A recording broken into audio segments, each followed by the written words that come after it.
Welcome all to Tharp and 30, a podcast about pop culture where we talk about everything from Predator 2 to Predator 1. My guest today is Chase Andrew Thorne, dear friend. Hello. How long have we been friends? So 1996. 24 years? 25. 25 years? Yeah, 25 years. Shit. Damn. Also, I'm bad at math. Well, I don't know. Well, friends. I mean, how long have we known each other and friends? Because there was like a 2-day period where I really didn't like you. You're right. And vice versa. It's going to really affect the math there. Well, right on, man. Thanks for being on the podcast. It's my pleasure. Thanks for having me. Why are you wearing a Ghostbusters muumuu? Well, I was going to wear this Ghostbusters t-shirt that my niece had gotten me for Christmas, but it accidentally fell into the drain in the basement where your water heater and your air conditioning drain into. I'm familiar with drains, yeah. And it was pretty dirty, so I went ahead and had to borrow my mom's Ghostbusters muumuu too. Fair enough. Shout out to Debbie Thorne. And shoot, we'll edit that out because I have all kinds of editing capability. No, we'll keep it in. I know, because I don't have a whole lot of editing capability. How many times have you listened to a podcast and you're listening to obviously a post-produced podcast and they're like, well, we're going to edit that out later. But it never happens. Indeed. So what we're going to talk about today is the 2016 Ghostbusters. Which I just watched for the first time 2 days ago. Well, good for this podcast, right? Sort of, yeah. Okay, starring... Wait, are we recording this? Yes. Oh, I just thought we were... Who is this... Who is the 2016 Ghostbusters starring? Well, it starts Kate McKinnon and... I love her. Kristen Wiig, Leslie Jones, and Melissa McCarthy, as well as Bill Murray. Some people are in it. The guys from the 1984 the Ghostbusters. Dude from Weeds. Which Weeds guy? He's the uncle, and he plays Kristen Wiig's yes, that's right. stuck up. That's right. Chris Hemsworth, of course. Oh yeah, he's great. He's great. Really great in the movie. That shit is legit. Okay, I'm doing a bit. We're not gonna talk about that today. I mean, we might. We're gonna one day. Well, I ended up actually accidentally doing it as homework. Not accidentally. Everyone threw a fucking fit about it. I was like, whatever. Well, let's just dive into this real quick before we jump into the rest. Ghostbusters lore and whatnot. I had never seen it. Okay. Obviously the reviews were less scathing. than stellar. Yeah, you can say, right, spin it how you like. Sure, of course. They weren't great. And I felt like even listening to, sort of like reading between the lines, I was like, is it really as bad as y'all are saying? I just don't think that it is. And I really don't think that it was. I don't either. But the problem is divorcing yourself from your nostalgia and your love and your expectation. It's just like when every Star Wars movie comes out, the detractors are so huge because you expect this thing and that's not what the artist is making or whatever, or their intention. I thought there were great things about it. Sure. I thought there were some misfires. But all in all, it was good. If you divorced yourself from expecting it to be part of the original 2 films, I felt like there was some enjoyability in it. And what I really liked, there were 2 moments that I really liked. There was a whole mass hysteria moment where they kept saying mass hysteria back and forth to each other, which was obviously a nod.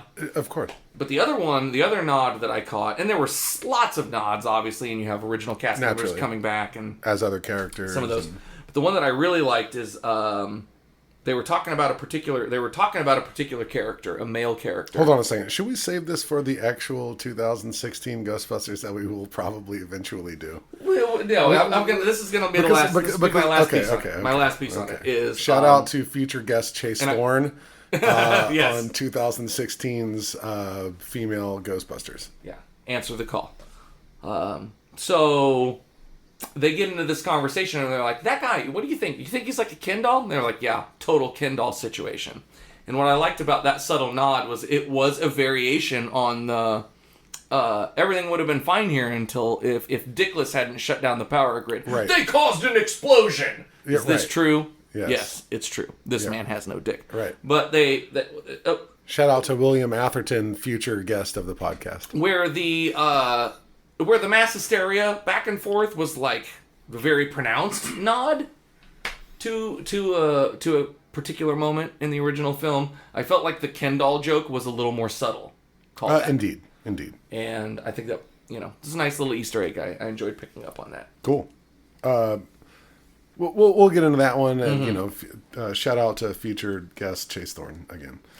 So before we get into the actual 1984 Ghostbusters, let's talk a little afterlife, and like what your feelings are. Like, how are you feeling about it? Like, cause me, obviously, there's a lot of lore, like, in between, even leading up to the female Ghostbusters. Are we going to do 3? Murray doesn't want to do 3. He's like, guys, 2 was bad. I hated it. We'll get into that. Shout out to future podcast guest Chase Thorne for Ghostbusters 2. Which I have homework for you, actually, when we do that one. Well, I'm really busy. We got 30 minutes here, buddy. So, hold on. I'm the host of this goddamn show, and I will pull the plug. Anyway, to our guests here, Chase has pulled his hat down low. They can see it. Right. So, will they, won't they went on forever. And then Bill Murray would like tease this shit where he'd like show up at Comic-Cons and stuff in the gear, but then be like, no, I don't want to do it. Well, he's like the original troll. He's the original troll. Internet troll before you could do it with the internet, because he had access to cameras and media that we didn't have. True. And would just be like, hey, I'm going to show up at this award ceremony, like horror cons and shit like that. But famously was just like, I ain't going to do it. And then eventually he just, and then he shows up in the reboot, the 2016 reboot, and, which was great. That was like, okay, he's not divorced from the franchise. He's like, he's into it, and then obviously... well, there's a lot about, I think we're leaving out a huge chunk here where what Ghostbusters 3 and its script was and was going to be became a really successful and critically acclaimed video game. Sure, which he did the voice for. They all did the voices for, yeah. And anyway, but I mean, like, so will they, won't they went on forever, and not to mention the very troubled relationship between Murray and Harold Ramis. Harold Ramis, from Groundhog Day. Okay, we're doing this podcast. You know who Harold Ramis is, right? I'm just like... Egon, but not forgotten. I would like to take. I know that's a meme, and I should. I would. No. I saw it. I didn't even see it on a meme. I saw it on the back of some dude's leg in a liquor store sometime on a tattoo. Wow. So anyway. Now here's a question: are there any other pop culture stories or narratives that feature a character named Egon? Have you ever met a person named Egon that wasn't named after Egon from the movie? I feel like there is, but I can't think of it. I'd love to know the etymology of why they picked that name. Sure. Shit, I have no idea. No, good. Egon Spengler. What is his origin? I don't know. Yeah. We'll probably get into that too. Shout out Afterlife may very well delve into. Shout out to Egon Spengler, future guest on Tharp and 30. So basically, I've got him on a Discord server actually, I think. So whenever I started seeing, this is actually going to happen, it's Jason Reitman's going to direct. there was that famous teaser trailer. I finally got the keys to the car type of shit. Like where the Paul Rudd announcement. But even before that was like a year divorced from that. Like like a year before that, it was Sounds just. Like you need to spend some time with the word divorce. You guys are having a good little. Okay, continue. Well, I am famously a child of divorce, so. Shout out to future guest and Tharp. And Bob Tharp. Yeah. We are talking about Ghostbusters, so right. The dead rising from the grave, mass hysteria. Oh my goodness, this has gone off the rails. We have not even started. His dad's dead, by the way. R.I.P. Robert Preston Tharp. Love you, buddy. Moving on. So, like, is it going to be the same kind of funny, though? Or is it going to be just, like, another kind of horror? Is it going to be a different take on it? Like, I think it's... Trust me, I love the nostalgia. We were talking about that, earlier before we, got on it. It's like, it affects us, like, it's something from our childhood. Talk about it anymore. And, well, hold on. Shout out to future guest Chase Thorne on Ghostbusters Afterlife. And nostalgia for that matter. But I mean, like I wanted to shout out to a future guest me in about 20 minutes later on this podcast when I'm still here talking. Nothing's guaranteed. What possible podcast would you be on? I mean, I've named them all. This. We are. Oh. Well, earlier I didn't think we were. You mean shout out to you later? Later in the same recording. Yeah. Got you. I just want to holler at me. Got it. But like, are they going to be able to recreate that thing, like that snarkiness, that like, because it's a comedy, I know just because they're throwing that theremin score in, and they're doing that stuff, like, it's like, the trailer is just like scream like this kind of drama thing, single mother. It has its own tone. It has its own tone, which I'm down with. Like I think it's going to kick ass anyway. But. Like, I really hope that we get some of that snarkiness that, like... I really hope I think my thought and knowing sort of, like, not what we've been shown, but what they've told us. Indeed. And knowing Paul Rudd and the McGee and me bait and switch of him, because I'm sure we had this conversation because right away when he got cast, I was like... Who better to cast as one of Egon's relatives? Which actually sounds like maybe he's not even... Hold on a second. Hold on. Let's see. Hold on. We should... Okay. Do I get it? I mean, do you want me to be on here? No, of course. No, but I mean, like, I'm still very... They show the Spangler, ghost patch, Ghostbusters. But I'm like, the timeline is just kind of dicey. I can't wait to find out. I'm like, is this Egon has had a kid before he was in the Ghostbusters? And that's a very interesting thing. And what is also great about that because Annie Potts shows up in the third trailer. That you can do something that's great that you can do in a narrative. And I know as someone who's desperately unsuccessfully tried to craft narratives in his life. John Candy? No, myself. Oh. But yeah, I mean, he's not good at it anymore. R.I.P. We will talk about him in this Shout podcast. Shout out to future Tharp and 30 guest, John Candy's ghost, for Ghostbusters 4, The Return of John Candy. We have to take a break right now for an ad read. This podcast is brought to you by Natural Light, the Budweiser Corporation, and wine. Well, wine's not going to sue us, so that's good. Indeed. Yeah, Moving we're going on. to edit all this out. We'll edit this out. So we're approaching 30 minutes. It's your mission to not edit out anything where we say that you're going to edit it out, but you should edit out this where I talk about not editing out the editing out that I'm confused. Let me talk to my editor about it. Yes. Well, okay, well, we've only got 30 minutes here, so... okay, my bad. I'm sorry, yeah. So back to the 1984 December blockbuster Ghostbusters.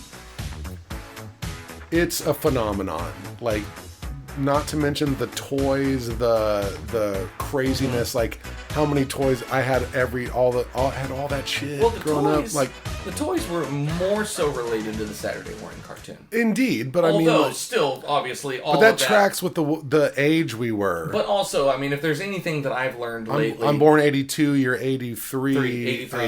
The cartoon comes out 86, 87.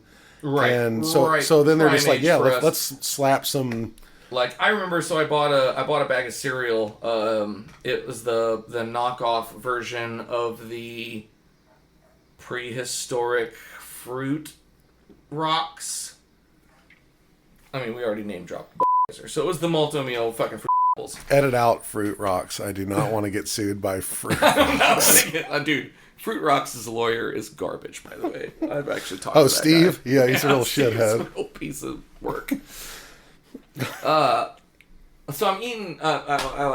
You know, it'd been 30 years, minutes here, Chase. It'd been years since I busted out some Fruity Pebbles. Not even and I put some milk in it, and I'm eating it with a spoon. And as soon as the smell and the taste hit my lips, I'm like, Saturday morning cartoons, dude.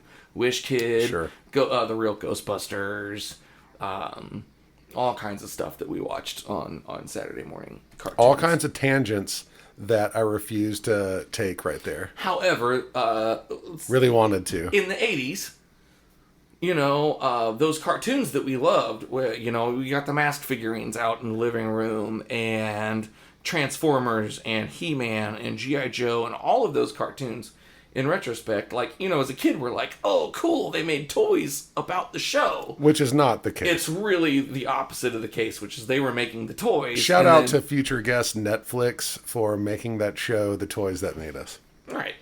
And that was the toy company. And so same kind of thing. Like, once they knew that Ghostbusters was this viable commercial enterprise for children, which is, again, an odd phenomenon in and of itself. But I think you and I have a unique perspective on this because we were that age group. Sure. You know? But also this movie's way too old for us, even. At the time. There's a ghost blowjob in it. Ghost job. We'll get it. We'll get into the ghost job. Shout out to future guest Ghost Job. Ghost Job. Yeah. Actually, I think I worked a couple of shifts with Ghost Job. Anyway. Anyway, okay. So I think they the 1980s strange music. Oh shit! Damn, now you're really torching my shit over here. Shout out to Tech 9 future guest. For real, Tech, if you want to come on, we're interested. Rebec, I know you did that Ghost Job record. Shout out to future guest Robert Rebec. Anyway, opening shot. That opening shot, like, it's just like that Columbia Pictures just does it to me. And the theremin. Like the...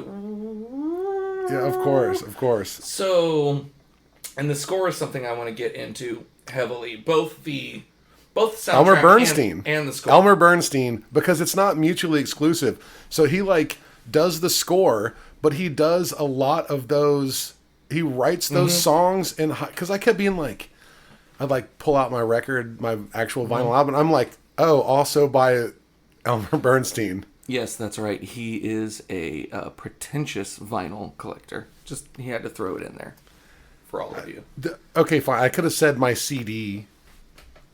No, but you had to talk about your original vinyl pressing of. No, it's actually a repress, but I do have an OG press of the single you're of the not, 45. You're not making my point less. It's right a 45. The copy of the hit song Ghostbusters. It was number one. Weirdly, it's just two sides of Ghostbusters. Like, how else are you going to do that? They're like, turn it over, Ghostbusters again. Shout out to future guest Ray Parker Jr. Anyway, New York Public Library. We got a ghost on our hands, it turns out. Well, and they pan down on that lion, and the scaffolding. Oh, for sure. Which that was not obviously their intention. It was just like that was something they had to deal with because the library actually was under remodel. Right. At the time. Right. So we meet this,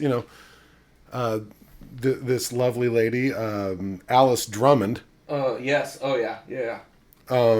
She kills. She gets, she sees the ghost down. I just love that shot though, like the Steadicam shot following her, the cards flying out. Like Before it's all of dope. that, like, so the cinematography in this movie was something that they obviously took very seriously. For a comedy, especially. As I was reviewing it, yeah, well, but I feel like that was something that the 80s did really, really, really, really well. Was they took their comedies seriously, I guess, for lack of a better oxymoron. Well, the cinematography did. The filmmaking in general on Ghostbusters has some very high-end things going on. Go on. So, shot by shot, and in establishing the sort of horror sense, the claustrophobia of the library. Of course. So, I remember one of the huge disappointing things to me as a child is watching this movie and then going to our public library and being like, well, this is pretty cool, actually, because there's all this stuff that I can interact with, but this is not like the library at Ghostbusters. And like, there's no ghosts here. Like, you see bullshit. the card catalog, and like, I could touch it with both hands, like the sides of it. A lot less books over there in Blue Springs. Well, I didn't realize that, again, I'm the a New child. York Public Library. I'm a child. I don't Of course, really understand the difference between my Missouri suburb and the fact that New York is one of the biggest cities. And that right there is the difference between you and me. You're such the such only brilliant. difference. Otherwise, we're the same. The claustrophobia, when they start going down the aisles of books in that basement that is down in that archive where the spectral apparition, full torso, class 5, whatever, is down there. And pink is such an interesting choice. I know I'm just like kind of going off on it here. But to make something so frightening for children, but to make it pink is a very interesting design choice. I didn't think about until I was scared. second. I was scared shitless by this. Like, terrified. We're still not even to the point of the Ghostbusters yet. We got 30 minutes here. So. Oh, yep. Sorry. But yes, I agree with you. And so then we go and Peter and his stuff and his. So Peter is a fraud. So something I never caught on as a child, and maybe you're in the same camp as that. Like, I always thought Peter Venkman was the cool guy. He doesn't even like it. I thought he's the dickhead of the group. He's the hero. He's the cool guy. And I realize now, in retrospect, that he's a scumbag. He is a scumbag. And don't get me wrong, the whole I'm testing the effects of negative psychokinetic energy or whatever. Like, I'll tell you the effects. It's pissing me off. That's great. It's a great bit. But Peter's a creep. Hardcore. Then he gets busted in on. Ghostbusters are like, hey man, we gotta, Ray comes down. Yeah. Here's what I want to know. What is the relationship between these three men? Oh, I'll tell you exactly what it is. They're all freeloaders on the... They all went to the same college. Right? And Venkman knew who to cheat off of. Okay. I like it. I love this theory. I think there's something very subtly implied about this. Like, again... no. Obviously, he says you later, never studied. You never studied. Yeah. Good call. Yeah. Shout out to future guest, the line, you never studied. So, but I think that there's another line that implies that even though they had that relationship, there was time apart because you never worked in the private sector. I've worked in the private sector. They expect results. That's a great line. That's a great line. That shit's great, man. Like, but yeah, so they go find the ghost, and I gotta love the that's great, and even that was terrifying. Like, I was scared shitless of that as a child. Saw her transform into this ghoulish, undead, skeletal apparition monster. Yeah. Just that moment where where Venkman decides that he's going to be the face of the party. And she just does just that very subtle. I know, we only have 30 minutes. Yeah. It was terrible. Like, it's the setup. It's scary. Terrifying. Yeah, it's fucking scary. But it's also in theme of the library. And like, absolutely. So you do also, like, that's where that really great filmmaking comes in play again, where, like, they never outright say that this is the ghost of an old librarian that worked here. But everything about her, I'm sure Dan design, Aykroyd fought for that to be in there, but because Dan Aykroyd is a nut. Well, yeah. And Dan Aykroyd really gets into some nutty shit that I didn't notice, you know. And again, now knowing more about his family history and that this was like, you know, their profession and what you see in the film. And you know, I think about some of, again, addressing the nostalgia that we have for it, like some of the scientific terms that they just throw out, like it's full great. protonic reversal, right? But that's a little bit later. But even in the early library scene, when they're really throwing out some heavy scientific terms, and some of it's movie humbly jumbly nonsense, sort of. But there's a base. There's a base in an idea. Yeah. I really feel that come through from him, and obviously he's, you know, him and Harold were the screenplay writers, the authors of the whole deal. Well, obviously we have to say that, you know, previously this was meant to be a vehicle for John Belushi and Eddie Murphy. Eddie Murphy. Gonna be a totally different movie. Do we want to talk now or later about Ernie Hudson just getting... Let's save it for later. Yeah. So anyway, we decide that we're going to go into business for ourselves. But once again, I'm like, Peter is like just a fucking grifter. Yes. You know, like they want to do real work. Like Egon's is down with like the science. He's like, I want to fucking figure out what's going on here. Ray's like, I'm so excited. He's like the heart of this. And Venkman's like, where's my paycheck? I don't know. Yeah. I don't know. But you guys are my meal ticket. And shout out to drinking at work. That's exactly. Apparently, that's what I wanted to talk about. Well, also because they just got fired. They just got fired. But I remember that bottle, and so like that was, again, as a child, the first time that I had ever seen a bottle of that shape with a liquid of that color, and they're passing it back and forth. Definitely not the last. And I remember, I seem to remember it. I don't know if this is an actual or an implied sort of memory that I have, but it seems to me like I would have asked my mother or one of the other family members, you know, one of those early watchings when I, you know, 87, 88, when I saw it probably for the first time as a young child, and being like, what are they drinking? And I think they were like, oh, that's tonic. And I'm like, fair enough. Oh, okay, you know. And I had this idea of tonic, like, from the Say Say Say video.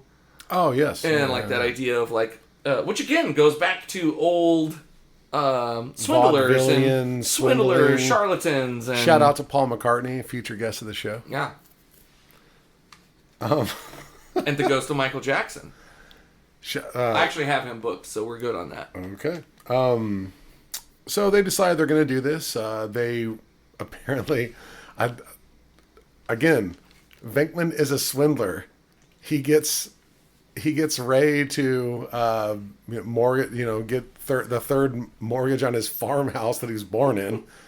And now I don't remember farmhouse. I was born there. I don't remember the farm part of it. I feel maybe I'm. I always, for me, I always pictured it as like just a suburban home, probably out in like Staten Island or. Shout out to future guest Staten Island. You never see any of their residences. Well, because here's the thing. Where do they live? Like, it's any point. At any point. It's one of, and again, narratively, you don't really have to address those things. Not until the second film do we see where any of them live. Oh yeah, because you totally see Venkman's. Shout out to future guest Chase Thorne for Ghostbusters. I promise that's the last time I'll do it. So hey man, so they get this lighthouse. I don't believe you. Lighthouse. This firehouse. It's a lighthouse in the middle of Long Island. It's technically it's 14 North Morn Street, Tribeca, Manhattan, Hook and Ladder. Yeah, cool. You can still go there. They still. Yep. It's very cool that the company has left the Ghostbusters sign up there. No, it's inside. Oh, it's inside. Yeah. It's not outside. It's great. So they buy it. Yeah. Moving.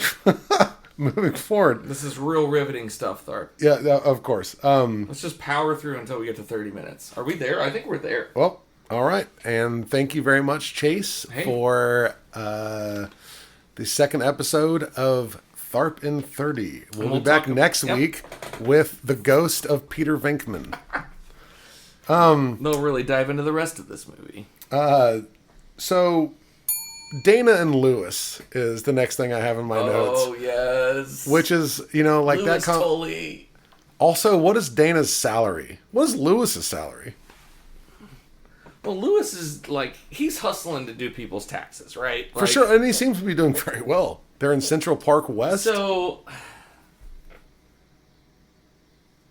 I guess this never occurred to me, also being young, but how effing Canadian his character is. Extraordinarily so. So, my family, we grew up in the 80s, and all throughout the time that I've grown up in the family, communicating to each other in almost exclusively in movie quotes, and then the percentage of those movie quotes that are Bill Murray, I would say is 70, and I would say a high percentage of those are from Ghostbusters. Nice. Yes, have some.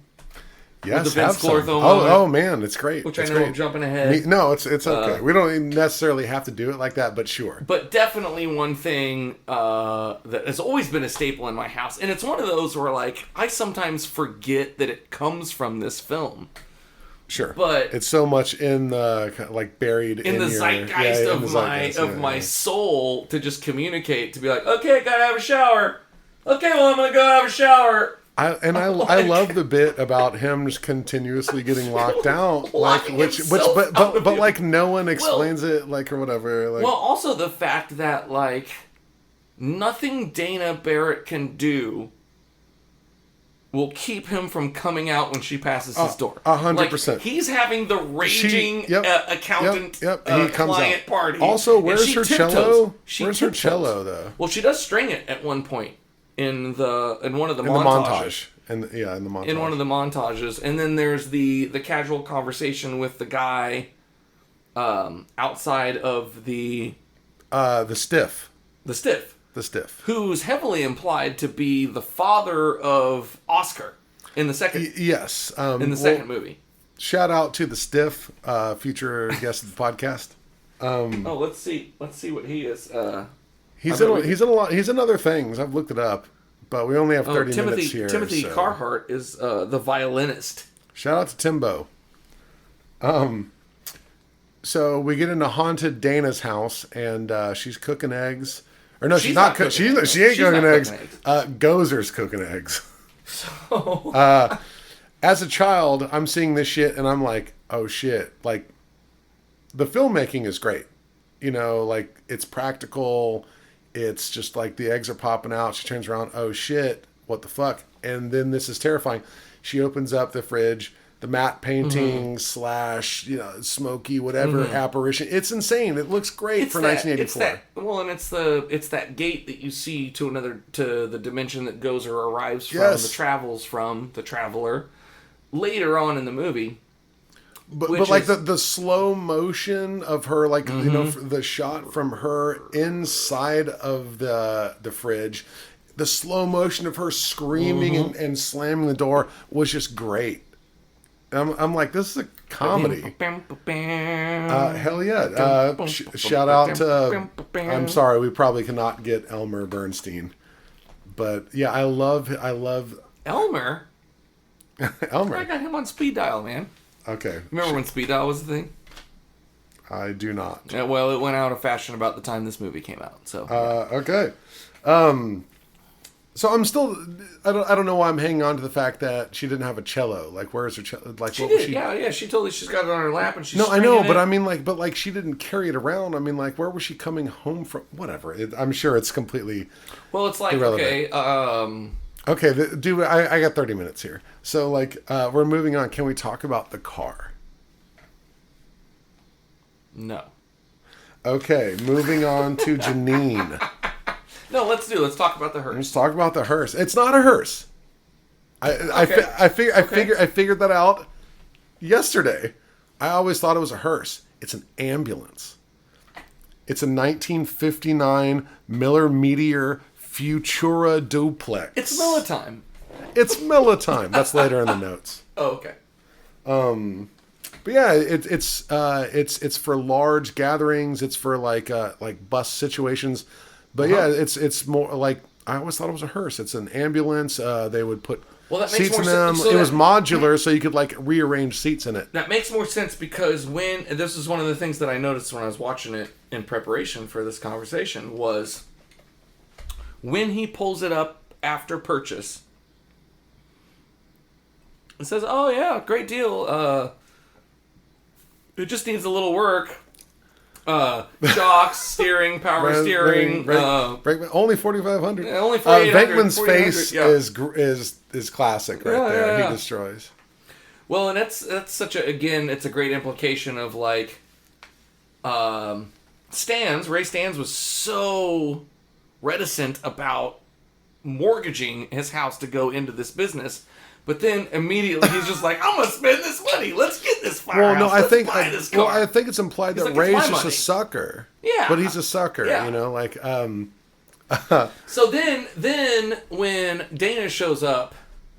Well, hold on a second. Okay, hold on a second. No, Shall we meet Janine first? I'm still talking about the car. Okay, yeah. Oh, yeah. He's working on. He's wrenching. And he's all up in it, and he's laying in it, and then he pulls his head up, and that's the first time you see him smoking. This movie is filled with cigarettes. It is. This movie smokes. The most important cigarette I don't want to jump into yet, but I want to talk about the most important cigarette in the movie. Of course. Also smoked by... Well, it was smoking. He was smoking it. He was smoking it. Yeah. He was full on smoking. Shout out to future guest, cigarette hanging from... Ray Stans' hold on a second. We don't want to get ahead of ourselves. So Janine. Who is a prize in this movie? She destroys, and she's extremely, prickly, and it's one of those like as a kid I didn't give a fuck about Janine. That character didn't move me in any way. Oh, I thought it was hilarious but as a kid. An adult, she doesn't like anyone. She's here for business, and then Venkman up Egon's. Well, hold on. Well, Venkman comes in, and he's like, Janine, all that bullshit, the bug eyes thing. The bug eyes, which I've done. That's again but then the gag right there, a gazillion times. Of course. But then the gag right there is then all of a sudden Egon rises out from underneath the desk. Or you're like, what the fuck is going on here? But he's obviously fixing something. But she's enjoying it. But also he just thinks he's of course. And my favorite line, maybe from this whole movie, is she's like, "Yeah, I read a lot." He goes, "Print is dead." She's like, "Well, I'm terribly intellectual." Blah, blah, blah. But I just keeps rolling with and it. by the way, shout out to not future guest Egon, just shout out to Egon for calling that "Print is dead." But yeah, about 25 years early. Annie Potts is throwing heat in this film. She is throwing heat, and they definitely did her a disservice in the second film which we're not here to talk about. Shout out to future guest Chase Thorne for Ghostbusters 2. So Dana, though, we really figure out how charming, who is also a prickly, Dana is. A fiercely prickly independent woman. So check it out. No, off the bat, and I was paying particular attention to this. she's Venkman's no nonsense. just a creep. Yes, no, but even before that with Louis Tully, because the first thing we see, she doesn't want to hang out with Louis. She's being polite. She's like, "Let me go, Louis." But what she's doing as an actress with her facial expression, she is being nice, but in her facial expression, she's throwing heat. Is what she's doing. She's throwing heat. And something that I started to wrap my head around was that was obviously the first thing I ever saw her in, because I didn't watch Alien until I was quite a bit older. And it warps my mind to think that she played Ripley 5 years before. Yeah. Before yep. That film came out. And she did that where she was the journalist in the movie with Chevy Chase in 81. No one's ever seen that movie. No, I saw that movie. Nope. Yeah. Moving on. So, We got 30 minutes here. Okay. Clearly, We got 30 minutes left. Venkman... Right? No. Yeah, No, we got 30 minutes still. Yeah, we got 30 minutes. Yeah. So Venkman is a creep, and he's like, I'm going to go check out Mrs. Barrett. I'm going to go check out Mrs. Barrett's apartment. Yeah. which is Let's hilarious. go to Miss Barrett's apartment and check her out. And that's right. And then he makes the face and he does the... There's the whole... He does the dude thing. He does yes. Like, I think there could be a whole podcast episode about just what happens in the apartment. There's so many things that happen in this. Like, the playing of the piano. I wanted to dive into with you, the playing of the piano, that's right, Dr. Venkman's here, boys. That's right. Like he's trying to throw his weight around, and he's trying to be like, but she immediately is like, you're a fucking carnival barker. You're a used car salesman. Yeah. And eventually she says it. No, I think of you more as a game show host. Which is perfect. I didn't know enough about game show hosts as a child, but like she's literally, I think, referring to Richard Dawson as the original Family Feud host. Have you ever watched old Family Feuds with Richard Dawson? I can't say that I've spent a lot of time. Or Match Game with Richard Dawson. Or Match Game is a whole hilarious thing to get into, even though I don't like. I'm a supreme connoisseur of game shows. I love them beyond belief. Okay. It's kind of like one of those things when you're trying to find something low anxiety to watch. You know? Okay. Yeah, sure. Even a comedy or a drama, like you're trying to go to bed, you're trying to unwind, and sometimes your wheels are turning, and you're like, "What can I watch?" And you're like, "I really need to stop watching the Zapruder film on repeat." Why am I doing this to myself? Well, because I need to know, John. I need to know. No, trust me, you don't. I really don't. Yeah, care. You don't. It has no bearing or effect on my life. But anyway, so Richard Dawson, the original host of, and do you know who he is? You've seen Running Man. Oh, of course. Yes. So he's the game show host in that. Oh, he's Arnold Schwarzenegger. Yes, Arnold Schwarzenegger in Family Feud in the 1970s. Oh, Jesus. But he would always, and there's Family Guy bits about this, where like he'd go and he'd, the format of Family Feud, and you go and you meet whoever's the first contestant, whether it's and game show hosts have a long history of being raging, semi-functional alcoholics. And like even to the point where like if you ever seen Magnolia, sure, of course, he's that way, like he's getting just blackout drunk to go out on the air, and that's a real thing. Like you've seen like history of Pat Sajak doing that. Mark Summers from Double Dare, but way before that, Alex Trebek was a hardcore heroin addict. Yeah. He's out in the alley, fucking just tying off with Mayim Bialik and LeVar Burton. Yeah. I apologize if I pronounced her name wrong. I will reject his apology and rescind it. Anyway, send it again. I will send it back.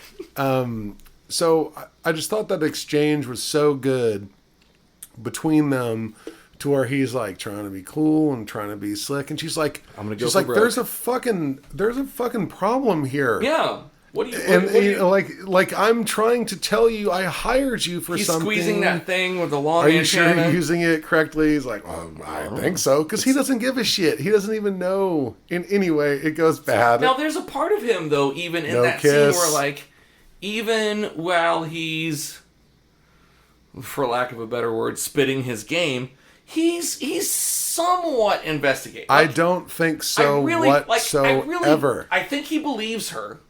I don't think he does. I don't think he even believes in the Ghostbusters at this point. Dude, they saw the apparition in the library. But he still continues to be a scumbag. Why is he being such a dirtbag? Being a scumbag and believing that something happened. I think he's using an opportunity. Okay. I think he's being opportunistic. All right. I think he believes her and is being opportunistic. Also, best joke in there in that whole thing is look at all the junk food. Because do you eat this stuff? He's slowly, again, going back to that like cinematography, he slowly opens and the light of the refrigerator slowly starts to reveal, like you might see something. Maybe it's going to be, again, because I'll call you... The movie has set up these expectations of suspense. There's going to be a gnarly thing. Yeah, and release, but then they're going to use a comedy moment here. Shout out to the product placement in this movie. It's insane. So the two Coca-Cola cans used to confuse me as a child, and because there's two of them in the fridge. New Coke and Classic Coke. New Coke and Classic Coke, and I used to think it was a continuity error. Like, it was the first time I ever was like... You would think that. I love you. Because there's two shots. Great. There's, like, from the front of the refrigerator, and there's from inside the refrigerator. And I'm like, that's not the same Coke can as... But if you look closely in the wide shot from outside of the refrigerator, you can clearly see that there are both cans. Which you couldn't see... You couldn't see on, like, old VHSs and stuff like that we used to watch. Got to take a break for an ad break. Shout out to New Coke. This podcast is brought to you by New Coke. Anyway, back to the podcast. Mm-hmm. So I was having this Crystal Pepsi the other day, and like thinking about Ghostbuster stuff, and so we go. So the other important thing to jump back a little bit with the eggs, and something that I didn't catch for probably the first 80 times I watched this film. Stay Puft Marshmallows. Were the Stay Puft Marshmallows also sitting next to the eggs. Yep. Straight up. Yeah, so basically, he gets kicked out, and they figure, then I think the next shot is they're like, having, what will be the last of the petty cash. Do you remember the deleted scene? That's the alternate version of him going for broke. He's like, okay, well, I think the best thing for me is to spend the night here tonight. No, I don't. But also, there's a reason that the deleted scenes in both of these films are deleted, because they're all fucking terrible. Well, you can see where they worked on paper. And that was, for me, the only one. I'm going to bring that one up in the montage here in a second. I think I should spend the night here, was to me the only one where his other take was obviously better, the one that we got. But that was a good take. And the rest of them I can see there's like a tonal thing, like The Honeymooners. Yeah, oh yeah, they're all bizarre. And the second film, we'll get to it. Shout out to future guest, the deleted scenes from Ghostbusters too. Yeah. They're very opinionated. So anyway, the Ghostbusters get their first gig. We got one. Like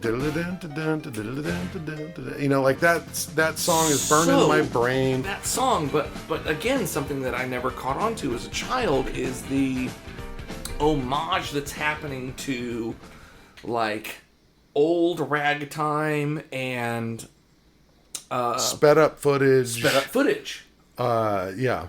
Like, I never got that was a gag almost until last night. Like, that was really the first time. I just thought it was, like, maybe bad film editing, or as a child, you just don't even notice it, And they look good, like, But there's a whole swing and a ragtime to that song. But it's also, like, some Abbott and Costello shit, yes, they're making these really faces. Into that. Well, actually, when I say they, I mean... Ray comes down the pole and he does that, well, and almost Spangler. Marx Brothers and Spangler. Body movement. Venkman doesn't do any of that shit. No. So I'm guessing that's just Murray just been like, no, I ain't doing any of that shit. Well, and this is maybe as good a time as any to talk about the fact that, like, he didn't want to do this film. He leveraged this film for Razor's Edge. So again, when we talk about... Which is a notorious box office bomb. Which I've never seen. I haven't either. Shout out to future guest, that movie. We should... I'd love to sit down because as a passion project to him, just because it bombed, don't mean it ain't good. He has often said it's a terrible movie. Okay. It's a passion project. Well, he wanted to do it. I don't necessarily he didn't want to do this opinion. But like, fair enough. He's kind of a cocksucker. But hold on. I thought we were going to take back cocksucker. Okay. Do you have a receipt for it?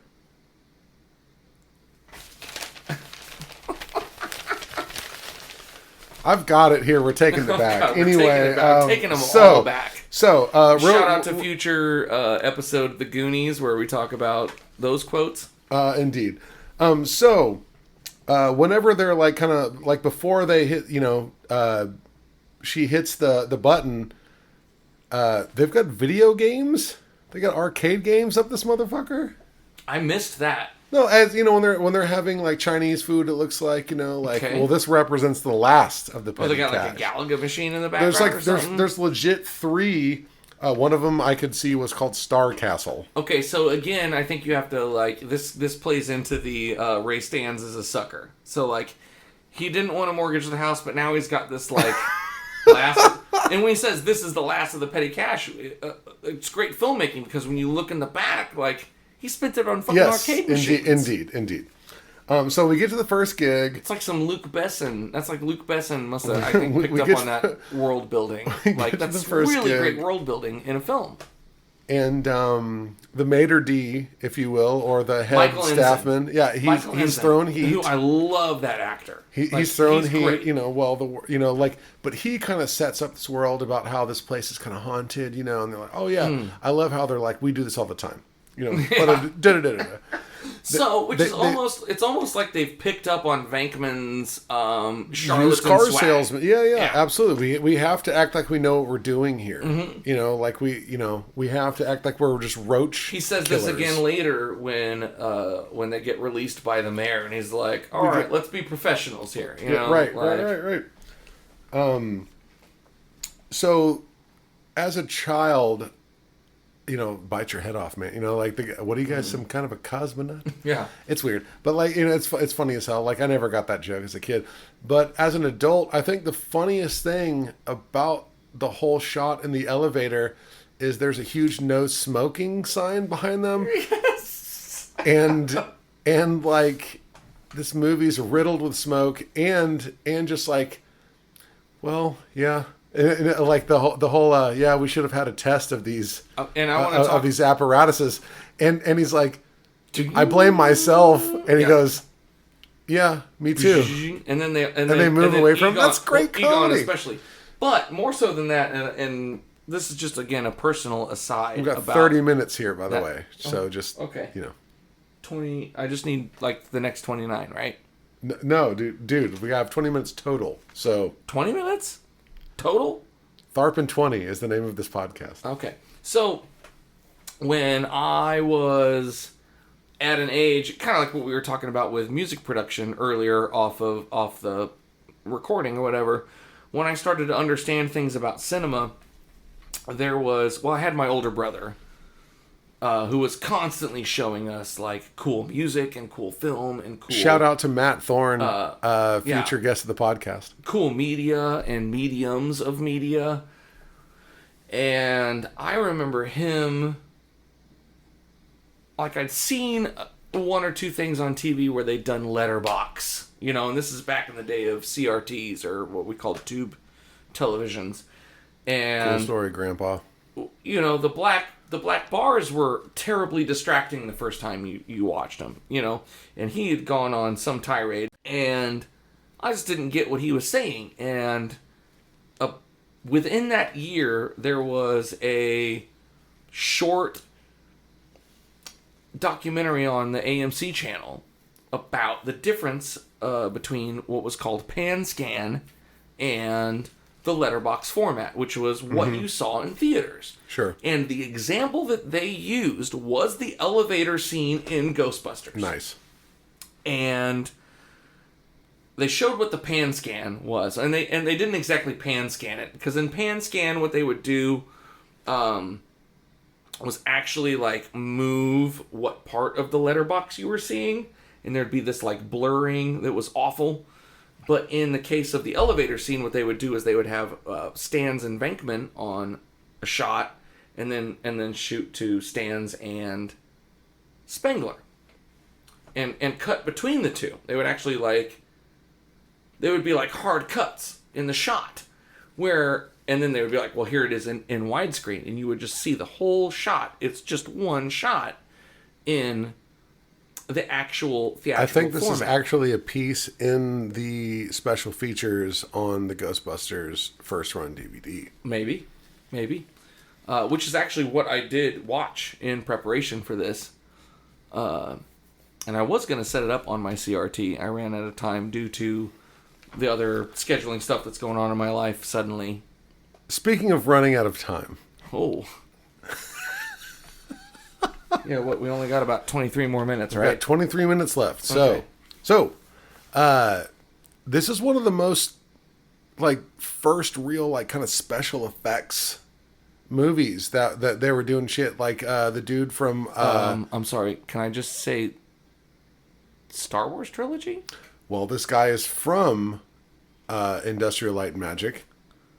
Oh. So like, not the first, but more so like... it's like the... I wouldn't say the first, of course. I mean, like, it's the next level, it almost seemed like. All the proton pack shit. The first time you're seeing it in a comedy, probably. Yeah, but I mean, like, wouldn't you say... I mean, obviously, there's a lot of claymation in this that's, like, really janky looking anymore. When you watch it back, you're like, oof, that's sweaty. There's only a few effects that I can say look really badly janky. It's usually the demon dogs. It's the dogs. It's the dogs chasing Tully out of the building smashing out of the park. smashing. Yeah, that stuff is and pretty it's back sweaty. and forth because when the dog is in motion, it's really pretty bad. When they're doing it in or camera, when the dog is just like doing its thing, like growling and shit, you're like, that looks like a fucking demon dog of my nightmare. The ghost job is pretty okay, good, but it's stop motion. You can pretty well tell it's stop motion. Which one? What's really which the ghost job?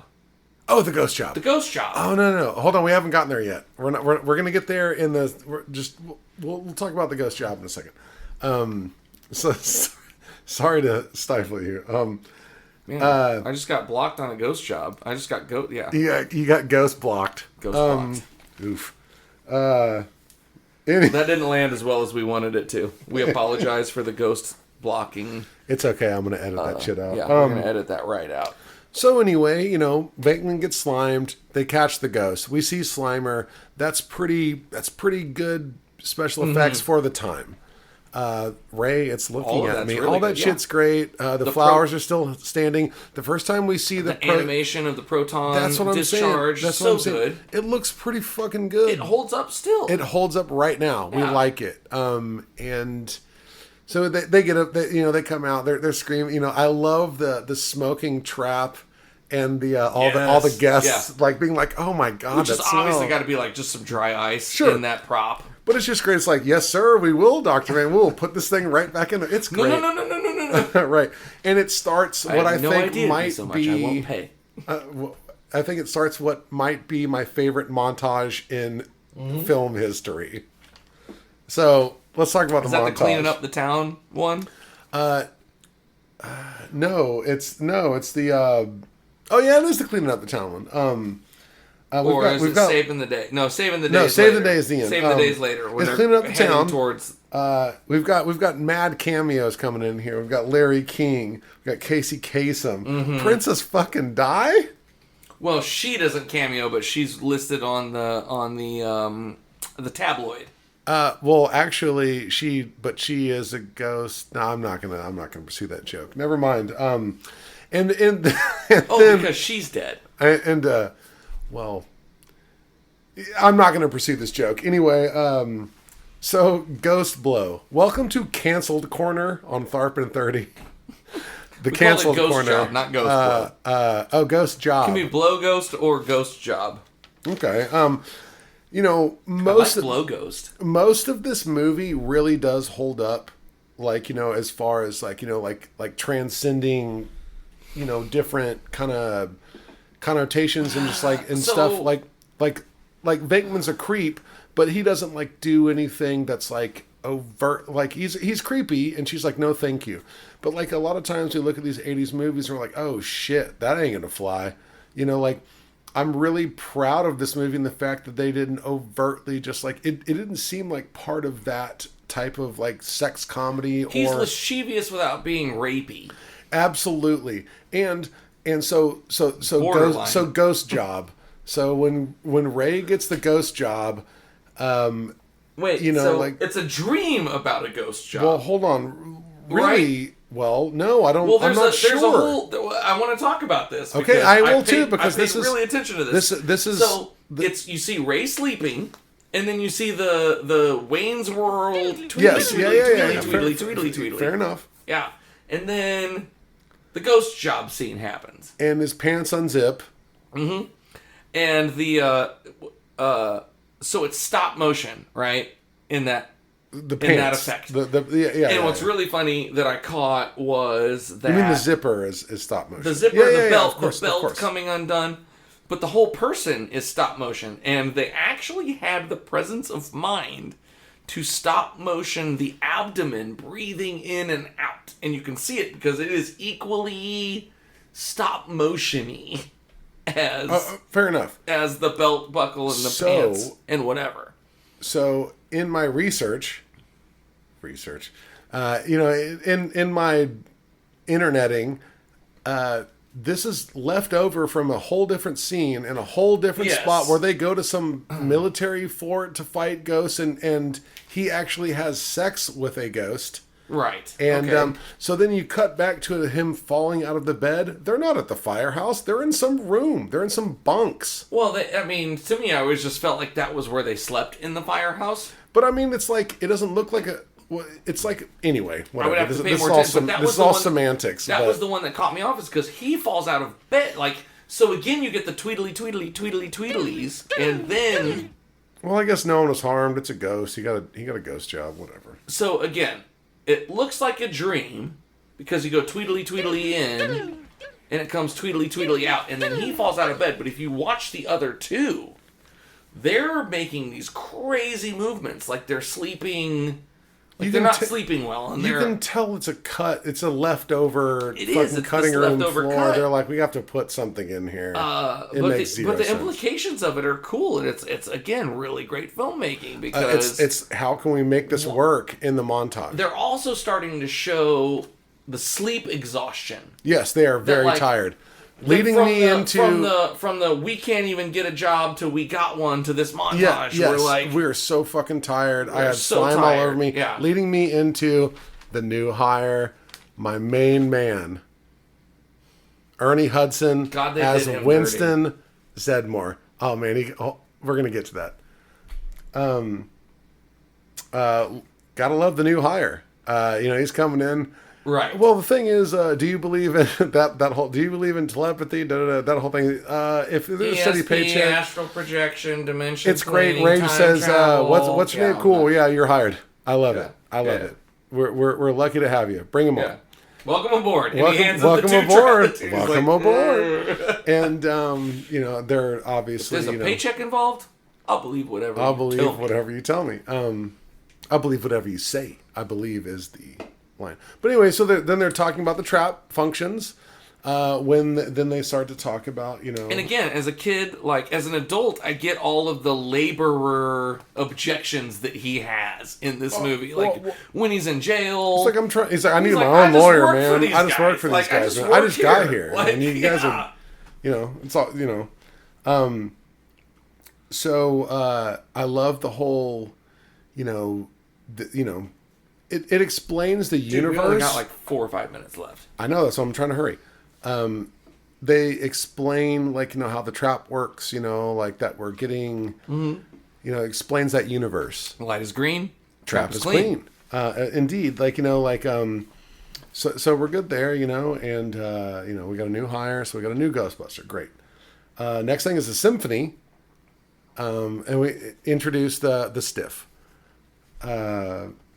There's some terrible ADR in this part that I can't help but notice anymore the older I get.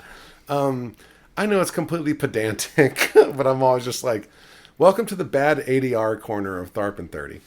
It's right next to the cancel corner. Man, 80s ADR though, like it's pretty dicey. They were doing their best though. I'm doing my best right now. The ADR in this podcast is dicey as hell. So they're going to go out on a date. He's not lying. His lips are not doing what you're hearing. In my notes here, I have Sigourney Weaver in this scene is so fucking charming.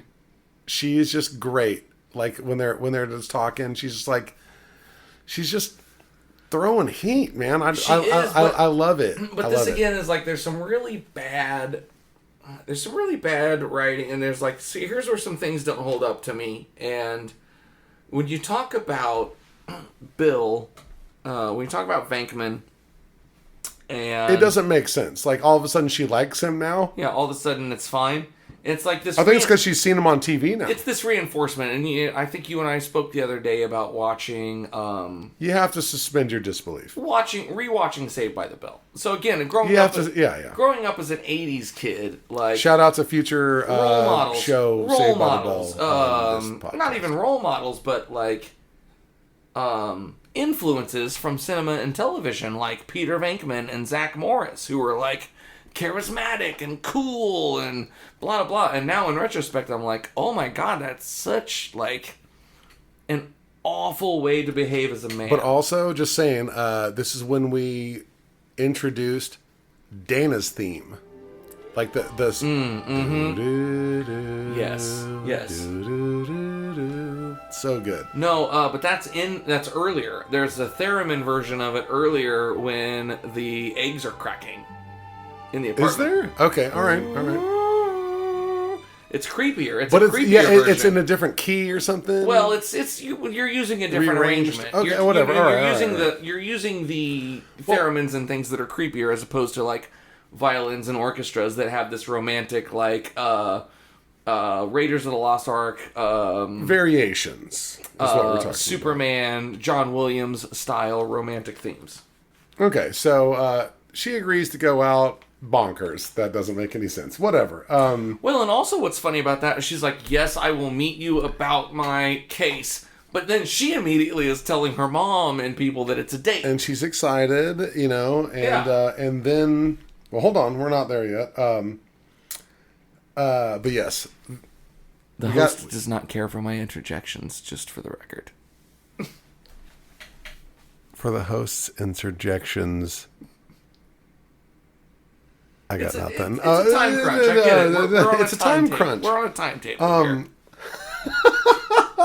Gotta put this in 30 minutes. We got 30 minutes left. So, naturally, the next thing is like she goes to, she's coming home. Yes, I'll come to your party. To Louis Tully's party. No, she doesn't agree to that. She says maybe we'll come. Maybe we'll stop by. It's very non-committal. Ron Jeremy is in that scene. Oh shit! Yeah, I missed that. He's in that room. Yeah, but he gets around. Speaking of the cancel corner, shout out to Ron Jeremy for being canceled because he's a piece of shit.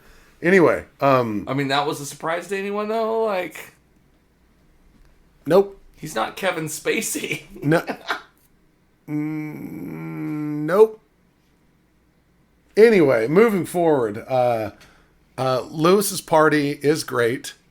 When he talks about the Flemings, Ted and Annette Fleming, and he starts leveraging out all of their personal information. Exactly, it's great. It's great. I mean, like, of all the quotes in this movie that I know, for some reason, and I know it's not as applicable in an everyday situation, but that's the one I want to memorize the most. So right before this happens. We forgot about the demon dog. She's talking to her mom. All right, I'll call you back. This shit terrified me as a child. The face kind of like through the door, and then the chair turning and going through the door is fucking terrifying. Seriously, and that just looks great and could be in any other horror movie and be a kept scene, not in a comedy. This is a comedy. Like that shit is fucking terrible. It is a comedy, but it's a transcendent genre film. Indeed. What I'm saying is, like, they don't really have this anymore. Like, you know what I mean? Like, because the 80s were a special time in filmmaking. Indeed. So, one thing I wanted to say before we move on to the chase through Central Park was, we're going to be doing some breakdancing. Louis Tully breakdancing is one of my favorite things that didn't happen. So the chase through Central Park, Rick Moranis is just fucking tearing it up, dude. Like, he's really turning it on. Like, because, like, before he's just this actor who's just, like, doing these, you know, this little bit, oh, hey, Dana, you know, it's clear that he has, like, maybe a crush on her. This is the moment where he gets to really open up. He gets to really open up, and he's fucking screaming, and he's doing his, like, inner monologue, his inner talk. Oh, what am I gonna do? Now, correct me if I'm wrong. Now, Rick Moranis was not unknown before Ghostbusters. He was around. He had done SCTV. SCTV for sure. He had done the stuff the with McKenzie brothers, Doug and Bob McKenzie. He had done oh shit, what's the name of that movie? That's the Doug and Bob McKenzie movie. It's so good. The Hosers, I don't know, some shit. That's never really my style. Oh man. I know what you're talking. Oh no, hold on a second. No, I don't care about that. This is right before he does Little Shop of Horrors. Right. Right. So again, I'm like, starring Bill Murray. He's not unknown. He's been on Saturday Night Live. He's been in places. He's been in places. Oh, real quick, I just wanted to say that this part was supposed to be John Candy. Oh yeah. But the reason that he didn't get cast as John Candy didn't get the role was because he kept forcing, I think this guy should be played by a German. And they're like, well, no, he's an American accountant. And he's like, or a German. It's like, are you gonna do the part or not? He's like, I would love to do this part as a German. It's like, okay, you're not gonna get the part. We're trying to give you the part. He's like, sweet, German part. So they're like, okay. No, never mind. So he had to know that Rick was number 2 in line. I'm not sure if he was, but I mean, like, but he kills. So I'm sure. Him and they work together. Well, I feel like this is one of those movies that, like, the studio didn't really have their hands all over. Like Ivan Reitman and all these guys, you know, like Harold Ramis, Dan Aykroyd, they all work together already. Like, I feel like they're doing this, like, the studio's work for them. You know, they're not going to let the studio, like, put their hands on them and be like, we're going to cast this other guy in here. It doesn't really work like that anymore. You know what I'm saying? Right. Oh, shit. I'm looking something up for here. the listeners. Chase is not engaging anymore. No, I'm looking up some Rick. Great for podcasting. I'm looking up Rick Moranis. You butthole. Sorry about the butthole comment. So anyway, he's throwing heat. Strange brew. That's what this tirade went on, so we could get that moving forward. So yeah, we love Rick Moranis of Honey, I Shrunk the. You've never seen Strange Brew? Oh, I've seen it. You've seen Strange Brew? Yeah, I don't want to bring it up on this podcast. Shout out to future episode Strange Brew. So I mean, if I do like 9 episodes, is it like Rick and Morty, where like if I do 9 episodes, then like I get to pick an episode? No, you can. We can agree on an episode. How about that? I wouldn't say pick an episode. I agree to 9 episodes. We've got 30 minutes here, man. Like, so, okay. So he's throwing heat all the way through Central Park, like running over shit. He's just so great. He's really opening up, like you said earlier. He's just doing fucking work, man. Like, and I'm wondering if just like, well, because he's throwing comedy heat earlier anyway. Of course. Like, but he's really doing it. He's got an arc. He's got this arc here, you know, and like, and there's somebody let me in, you know, like, you know, the man. Maybe I got a milk bone. The Manhattanites don't give a shit, you know, like, and then so now he succumbs to Demon Dog, and like I just think like his physical comedy, like running and like his hands just. And like knocking over the bag of cans or whatever, and it's the lady's shopping bag. The lady's shopping bag. Yeah, when he goes and talks to. This is after he's become Vince Clortho, the Keymaster. Right. So now Venkman shows up for his date. And are you the Keymaster? He's walking into the building, and there's cops everywhere, and there's some destruction everywhere. Yeah. And he's like, and the officer says to him, "Is like somebody brought a cheetah to a party, and lost its shit or whatever." He says, right. It's bizarre. He knocks on the door. She answers. he immediately notices something's wrong. Are you the keymaster? No. Close the door. Come back in. And yeah. Well, he goes, yes. Well, I'm actually a friend of his. He sent me over. He sent me over. I found this to be the most kind of lascivious comment of the movie. I want you inside me is like kind of like terrifying to me. Like it's the one thing that doesn't fit in this movie where I'm just like, oh man, I forgot that happens. So, but it sets up. Hold on a second. It sets up the joke. Oh, calm down there, Zuli. It seems like you already have two people in there. Two or three people in there already. Well, and I also think it's an important moment because it does show an arc where, up to now, we have seen Venkman be this opportunistic, charlatan, womanizing, and now he cares. This ad break was brought to you by Thorazine, which is apparently what Peter Venkman just like has in like a medical bag. Like when 300 cc's of it. Well, that's what he says. I mean, I know he's like a doctor, but he's not like a doctor. Oh, parapsychology and psychology. But not psychiatry. But he's like, I'll just hit her up with 300 cc's of Thorazine. She'll be out for a while. Which again is like less Cosby than his character previously had been. Like he's actually doing I it understand for a legit why reason. he wants. Yeah. But also, I'm wondering why Zool let him. How did he administer that with a syringe? Hypo It's like spray. just a hypo spray. I don't know.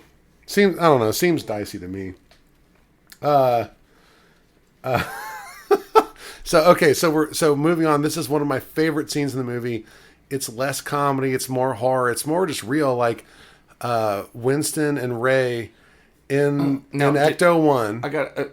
So we already passed over William Atherton's first visit as We surely did. As the EPA. As Walter Peck. Which again brings me to another point, like which I know listeners. is kind of the end of the movie, but like William Atherton getting billing over Ernie Hudson is hell yeah, such a huge slap in the dick. But that's how many? Well, I don't know. Ernie Hudson easily has twice as many scenes and screen time. But it's as not. William It's about how much is he getting paid? Where is he at on the call sheet? I bet. That's how Hollywood is. Even if we're not talking about racism, because I'm gonna talk about the Ernie Hudson stuff here shortly. But we will. But I totally fucked up and didn't get on the Walter Peck. May I please? Absolutely, it's great. I love it. I love it when he shakes his hand and then puts his hand on his coat and there's slime on it. He's like, yeah, but he says, "How are you guys doing up there at the EPA?" Yeah. How's everything going up there at the EPA? And I know again off of. In preparation for this, you and I were talking about Val Kilmer and Real Genius the other day, and William Atherton's 1984, same year. In this, and William Atherton is one of those actors where I feel really terrible for him because he excelled in these two roles. What about Die Hard, dude? He plays the perfect fucking piece of shit prick in Die Hard, as well. In the first one, yes. He's the TV guy who's like, we're going to frame it like this. Yeah. Dude, he plays a piece of shit in every fucking thing he does. And I would love to see him in a role where he's like the protagonist, for example, because maybe that's just not his gig. I feel like he's a really talented actor. Oh, of course he is. That got typecast. Like, I love it so much. Because he was so good in these roles. Like I said earlier, I mean, just like, I just love it so much when he leans in and sits down. May I please see the storage facility? And the antagonism that he has later, when when he's in the mayor's office. No, we're gonna get to him. We're gonna get to him. But when they come to shut the power down. This man. Yeah. No. Before that, that's in the mayor's office when they come to shut the power down in the firehouse. Well, we're about to. We're about there. I know. Okay. Well, my bad. So the Ecto-1 scene where it's just. Yeah. Can I get that sound again? Do you believe in God? Yeah. You know, it's some real shit. You know, between Ray. They're having this like get to know you conversation. But I think they're just like, do you realize? You know, like it's not even a get to know you. It's like the Twinkie thing is already like Winston Zeddimore's mind after the Twinkie conversation. That's a big Twinkie. That's a big Twinkie. Tell him about the Twinkie. What about the Twinkie? What about the Twinkie? Like that whole scene. And so Winston Zeddimore's mind is already on this idea of like, yeah, I came to work for these people, but man, some shit's going down. Well, he's seen some shit since he started, which I think it sucks that we've seen 0 scenes of him busting ghosts with the crew, but whatever. But you can tell that he's done it because he's cruising with Ray. And he knows he's like, do you think all the work we've been doing lately is because of this thing? You know, like I just love that shot across the Brooklyn Bridge, you know, and they're cruising, and then it goes to the inside. He's just like, you know, my grandma, or not my grandma, like and then all of a sudden Ray just starts quoting fucking Bible scripture. You're like, this gets dark. Well, yeah, that's right. But now here's the problem that I have with some sort of like movie fuzziness that happens right there. Is like, Venkman goes to meet Dana at night for the date. Okay, let's get this started. They're driving across the Brooklyn Bridge at night. Okay, hold on a second. We're not going to get We're not going to get geographically. The cops show up. The cops show up, picking up or dropping off. Yes, dropping off with Vince Clortho. Hold on, yeah, and then they drop off Vince Clortho at night. Yes, but then all of a sudden it's early morning and the sun is up. Like, not much time has passed. Well, no, hold on a second. No, that's not necessarily true. Why does it take Ray? Why does it take? I think they've been cruising all night long. I think this is early in the morning. Egon says, "I need Ray right now." Yes, and it's still nighttime. But I think it's why does it take them? I think it's 5 in the morning. I think it's 5 in the morning is what we're talking about. Why did Venkman go on the date that late at night? It's one of those things you're going to have to suspend our disbelief about movie shit. It is a suspension of disbelief. But there's a chronological let me float disparity for design choices. Let me float a different idea. Venkman goes to his regular girlfriend's house. Okay, this is some personal experience crap you have. No, it's not. I don't know. I have no idea what you're talking about. It's just like, yeah, it's movie magic stuff. You're right, but I mean, like, I think Venkman went to some other lady's house, and he's like, okay, no, I gotta go to work, sweetheart, or whatever he says. He gives her a kiss, and so then he shows up. It's morning time. Early morning time. It is early morning time, but like, still, that much time shouldn't have whatever. passed. You know, so like, you know, Dickless shut off the power grid. Whatever. That whole scene is great too. Like, well, no, that's when the EPA shows back up. Yeah. No, we all show up together. They got the Con Edison guy, and they got the police officer. And I love the like sort of 3-way. Pardon.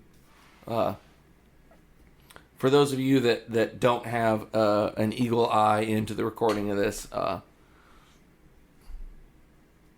bird just flew into the microphone stand. That fucking bird pissed me off so bad. It's early morning here where we're recording. I'll edit that out. Yeah, it's tough when you're recording it. 6:45 in the morning. That kind of stuff's gonna happen. Speaking of 6:45 in the morning, that's what time it was whenever Venkman shows back up. And the fucking EPA is here. Yeah. And he's like, I want to cooperate in any way I can. Oh, no, you had your chance. You had your chance. But you decided it would be... it'd be funnier to insult me. Funnier to insult me. Or... Does he say funnier or... No. more interesting. We've got 30 minutes here, man. We can't debate semantics. You're damn right about that. Shout out to our future guest, Sam Antics. And his sidekick, Semantics. Shut him off. Like, it gets all super serious, like, right there. Like, I've never seen... I'm not interested in your opinion. Like, I love that. I love that. Like, what's going on is, like, his authoritarianism. Sure. And, like, everyone else being like, dude, this is, like... But everyone in that whole kind of, like, round table of, like, he has the authority to tell this person to do this, and this person does not have the authority to stop him from doing this, and the Ghostbusters can't do shit about it, and the cop is like, I'm just here to crack some skulls, and like, so everyone's seems to be in the right, and then it happens. That Con Edison guy is very much a mirror of Ernie Hudson's character, who's like, dude, I just work for the power company, like, I don't want to be a part of what's now going on. Like, I thought, like, they told me to go out on this job, but this is weird. Yep, straight up. Indeed. So, like, I love it where like, Spengler's just, like, he does, like, the blow-up hands thing, and it's like, boom, we get the fuck out. And he sort of gives the motion up the stairs, like... Motion up the stairs, ghost escape, whatever, and grid that shuts police down. officer who, famously is the, like, don't tell me how to do my job... Pencil neck. I won't tell you how to do yours. Yep. You do that again, you can shoot him black. And they backpedal right by that cop up the stairs. Yep. Because They're like, see ya. Because he also is just like wide-eyed, like, this is probably not it's terrible. good. So then there's this bizarre film stock change that happens. And everything gets super grainy and weird. Everything blows up. Some of that I think has to do with the special effects and like how they had, had to overlay things. No, I don't think so. I'd love to ask someone who does have some insight. Listeners out there who have insight on this, please comment on the like and subscribe, smash that like thing, and smash that like thing. I know if this is your first time here at Tharp and 30. I know we only got about 19 more minutes. We got 19 minutes left, so we're gonna continue forward, and we'll give you all the Instas and Facebook. That's fine, because we're getting through about a page of notes a minute, and it looks like you have about 19 more pages of notes. So now we go with the ghost montage, the second montage of the movie. It's magic. I believe it's magic. Do you know who sings that song? Magic.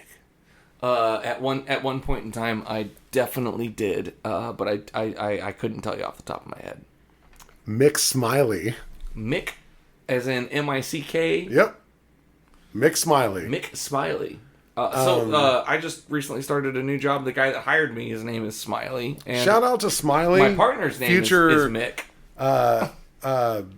Shout out to both future guests, Mick and Mick. Yep. Mick and Smiley. So, like, the awesomest thing about this track real quick, is that when I told my family that I was coming to do this in the morning, they were both like, "Oh, how can we listen to this podcast?" And I'm like, "We're not streaming this live." Don't worry about it. We are actually streaming this live right now. Don't worry about it, because earlier my mother was like, "How can I call into it?" We should take calls. Do you remember the? This is super off topic, but the Mr. Show pre-recorded call-in show. I do. So basically, it'd be like that. We're not talking about dog rescues. We're talking about help for the elderly. So don't call in. You're ruining this. Shout out to future guests, Mr. Show. Okay, so. Now we're in jail. There's no way they're coming on your show. Bullshit. Shout out to Mr. Show. So we're in jail. We are? The Ghostbusters are in jail. This is where back to the topic that we're doing. We're talking about the Ghostbusters. Yep. We're not there quite yet, but Carl Winslow, Reginald Johnson, Reginald Vell Johnson from Die Hard, 2 and 1. Yeah, and the Perfect Strangers spinoff. Yep. What's that called? We'll just call it Perfect Strangers. Yeah, Perfect Strangers 2. Shout out to future guest Josh Hartnett for TGIF/Urkel/ Reginald Vell Johnson. Yeah. / Elevator operator. I played a cop forever. Ghostbusters. I love it.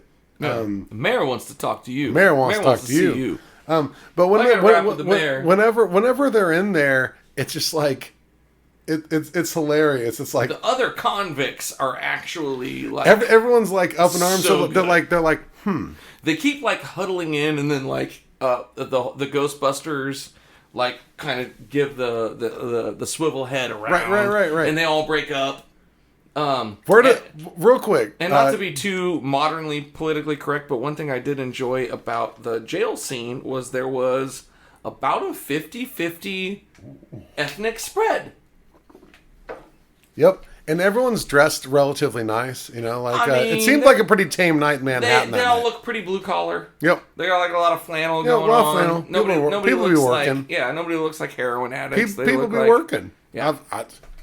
The man's trying to keep me down, trying to take me off the streets, and I'm trying to work. I'm just getting a bunch of fucking Hollywood fucking bullshit. Bullshit. Anyway, so how did they get all of the fucking schematics? So, in the jail cell. I kind of always wondered the same thing. Now, one of the two schematics they don't. Ivor Shandor. They don't. There's a lower schematic and an upper schematic. Mm-hmm. The lower schematic. Mini schematics. The lower schematic. Multiple. Lower schematic is the paper's white and it's a little larger. Mm-hmm. The upper schematic is blue and it comes from Ray's pocket, and he had it in a previous scene in the Fair car. Enough. Okay, I like the car that you're talking about. I love this. Whereas Winston Zeddemore and Ray Stantz are talking about the biblical implications and the belief in God, and quoting Revelations. Ray is reading the blue schematics, and he folds them up and he puts them in his pocket, and they get arrested in that scene. Yeah, fair enough. In that wardrobe. And so you see when they're in jail and Egon has the white schematic, which again is a mystery where he actually got that and got it into the cell. But Ray pulls the blue one out of his pocket and unfolds it. That was something I paid very particular attention to last night, because he does. He had it earlier in the earlier scene in the in Ecto 1, and he pulls it out in the jail cell. Now, would they have let them? Obviously, the deal. Like, I don't know. Maybe it's a cushy Manhattan jail. I've never been to Manhattan jail. Especially, I've never been arrested by the EPA, so I don't know what their search and seizure. Well, I don't think they have that power. I think they were arrested by the Manhattan police. Well, under the authority of the EPA. Indeed. However. But I mean, there's a lot of policy. There's a lot of policy. There's a lot of ins and outs, what have yous and whatnot. Got a lot of new information. So anyway, on this blueprint. So a lot of one thing I wanted to say was a lot of like the Ghostbusters lore that goes into like the canon of Ghostbusters, the Tobin whole Spirit Guide, all this shit comes from this one. Like most of it comes from like this scene. So, and this is a really good example of exposition is really hard to do in a narrative. But it's like world building, they nail it in this scene. Yeah. By putting them in this prison with these two blueprints, like, you get an exposition scene that. Well, it's a plot device. But it has some organic. Yes, it's not. I remember a long time ago having a conversation with you about exposition for exposition's sake is such bullshit. Well, the way you... And that's why I don't write my movies like that. And the way you get away with it, and that's why the scene works really well, is that if you as the narrator are expositing to your audience, it doesn't work. What you always do is have a character that knows and a character that doesn't. Sure. And have the character explain... So what you're saying is... Yeah. So what you're saying is this. Right. And so you're having a character development moment at the same time that you're expositing all of this to your audience. Right. So they get I'm sorry. broke free. I know we only have like 17 more minutes. 17 minutes left. So then they get taken out. Hey, the mayor wants to see you. We're at the mayor's office. Lenny. Well, he doesn't do the Lenny thing yet because that was something I never caught before. David Margulies. David Margulies, yeah. Loved him as Tony Soprano's lawyer in The Sopranos. He's pretty fun. He's pretty funny in this. And then they all get a chance to go.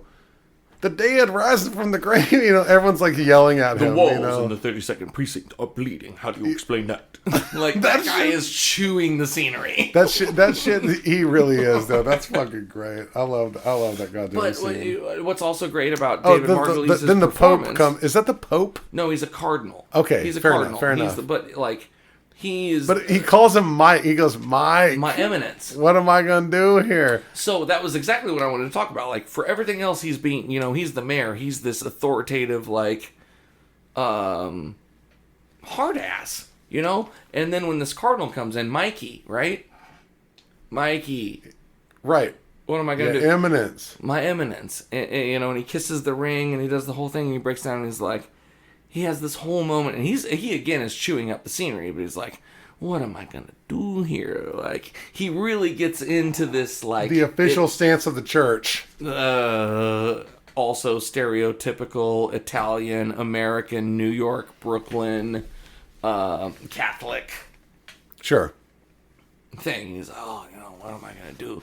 And he refers to, he honors his eminence, calling him his eminence, kisses the ring, and then refers to him by his first name as Mikey. Yeah, so they have a personal relationship. And then Mikey says Lenny.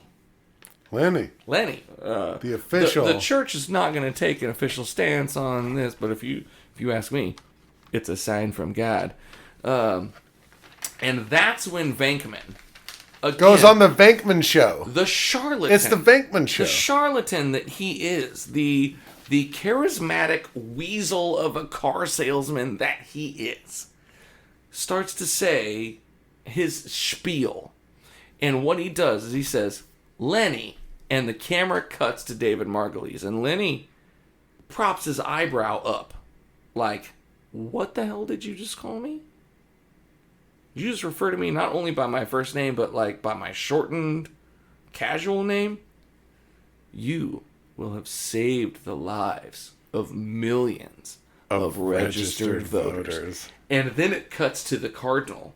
And he's and the cardinal's like, this guy, and But it's like the Venkman show. What the mayor and the cardinal both kind of nod at the same time is like, this guy's bullshitting you, and he's right, and he's really good at what he does. Right. Like, we for him to need say to sign that, off he's on like, this guy. I want him out of here. And then when Venkman goes, I want him out of here. Bye. I'm gonna miss him. I'm gonna miss you. I'm gonna send you a fruitcake. Yeah, that's great. It's pretty great. That whole scene is like, I mean, and of course, what happens in here is the whole the dickless scene. This man has no dick. Like one of the most quotable, moments of that movie. Well, that's what I heard. Just the delivery of that line. Like, some of these lines are not that good. It's just the delivery. Because they're all based in comedy. Delivery. These guys are all comedians. Like whether they're not stand-up, they're writers. This goes back to Lorne Michaels. These are not pretty people. These are not... But they're believable people. They're believable people with great comedic timing. Absolutely. And Lorne Michaels, I think, for whatever... He's a weirdo. Because he's like so... Shout out to future guest Lorne Michaels. He's super serious. He's so on Tharp super 30. serious. But he has this talent for picking out these regular people that we can all sort of identify with in some aspect or another. He's also really good at firing them, too. Well, he's also really good at firing them inappropriately early and launching other huge mega careers that are... He killed Chris Farley. It's almost like he's like, the Homeward Bound thing where he's like, dude, it's just time for you to go out. Just go home. Shout out to future conspiracy theory. Lorne Michaels killed Chris Farley. So, yes, we all love the Venkman show in the mayor's office. Mm-hmm. It's great. Like he's just fucking throwing heat left and right. Here's another Winston flub coming up. I don't know if you have this in your notes, but so like they get sprung from jail and they're gonna go fight Gozer the Gozerian, right? The Traveler and Destructor. Indeed. But so also Winston is not there in the mayor's office. I don't. No, yes, he is, because he gives the whole impassioned. I've only worked for these guys for a couple of weeks. Oh yeah, that's right. Okay, I'm sorry. I fucked up. That'll turn you white. That will turn you white. So she says to a bunch of white people, which is also funny as fuck. Also, just an aside right here. I loved how this is 1984, where they're definitely making movies about racial comedy. Like the Trading Places, the fucking whatever. I mean, and this was a role written for Eddie Murphy. But they don't take any shots. Like the shot should have been, hey man, these white people are fucking crazy. That would have been a great joke in it. I think maybe that joke was kind of in there, but anyway, so all of a sudden Winston is not there whenever they go to take the streets and we're going to go fight Gozer. Winston is not there. Oh, and there's a very good reason why. Okay. Well, hold on. Let me finish my piece. And then they're all looking up, at the top, and then the earth opens up.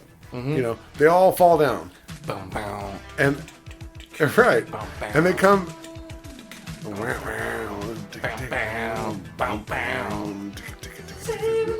Right. And so, but then all of a sudden, Winston comes so good. out from the thing. He didn't go down the thing, but he comes up from the thing. Right. Tell me about this. So the filming of that scene is actually pivotal in the lore of the movie because I'm loving this right now, by the way. The name Ghostbusters was taken and copywritten and not available. Definitely, I'm familiar with this. Yes. So there was a whole thing about they filmed a bunch of scenes, where they would do it twice, and they would say Ghostbusters and Ghostbreakers. They really wanted to do Ghostbusters, but there was somebody that held the rights. Well, like a bunch of people actually. Well, it was one particular movie company and a previous production that was like a nothing whatever that owned the rights to Ghostbusters. And this goes, again, into the cartoons, because there were two cartoons then in the 80s. There was Ghostbusters and The Real Ghostbusters. The Real Ghostbusters is related to the movie, and the Ghostbusters was something that the other company... Which I also originally watched. had the rights. Yeah, it was really cool, and it was weirder. Yeah. But one of the reasons that they... Because the studio was more like, dude, if we could just go with Ghostbreakers, that'd be better, because then we don't have to pay this other studio for the rights to this crap. But then they filmed that scene, and there was a crowd of extras going. The first take that they did, they were like, we're going to do one Ghostbusters, you're going to chant Ghostbusters, and then we're going to do another take, it's going to be Ghostbreakers. Well, they did the Ghostbusters one first, and part of this was a sneaky filmmaker trick, because the filmmakers were like, dude, we gotta use Ghostbusters, because Ghostbreakers is stupid. Indeed. So we're gonna film the Ghostbusters one first, and we're gonna get all these extras pumped up to say Ghostbusters, and they do it. Ghostbusters, Ghostbusters. Right. And then one of the producers calls the studio while the film, from a payphone, while this scene is being filmed on location. He's like, holds the phone out and is like, do you hear this? You hear them all chanting? Like, go get the rights. And that was the deciding factor about why they ended up going with Ghostbusters and not settling for Ghostbreakers. But also, that was filmed early in the production. I'm pretty sure before Ernie Hudson was. I don't know that he wasn't hired already, but sometimes again you were talking about call sheets and stuff earlier. Like they might not have brought him on yet to film scenes. But the funniest thing is, I didn't notice this until yesterday. And there was a bunch of. I love this fucking movie so much. I've watched. I think this movie is so cool. Obviously, nostalgia and all that shit. Yeah, but that's what's so great about rewatching these. Is we always find another thing that we didn't. I've never thought about that at all, and I'm like, all of a sudden, and then Ernie Hudson crawls out of the crack in the ground, you know, like, and yep, and here we are, and I don't think anyone noticed. You know, like, so none of the white people did because we're garbage, right? Oof! Shout out to future guests, garbage white people. I thought that was today's guests. Moving on. So yeah, like it's great. It seems like it's this big New York thing too. Like, you know, it seems very New Yorky. Like, you know, everyone's like, yeah, you know, everyone's like coming together. It's like, we're gonna go take care of this. We're gonna go fucking kick some ass, right? Okay, while we're talking about Ernie Hudson, is that the consolation that he gets the last line and gets to say? I'm not sure about the lore, but like, I mean, he's definitely talked about it. You know, like you got screwed, and you know, like, is it bullshit? Sure.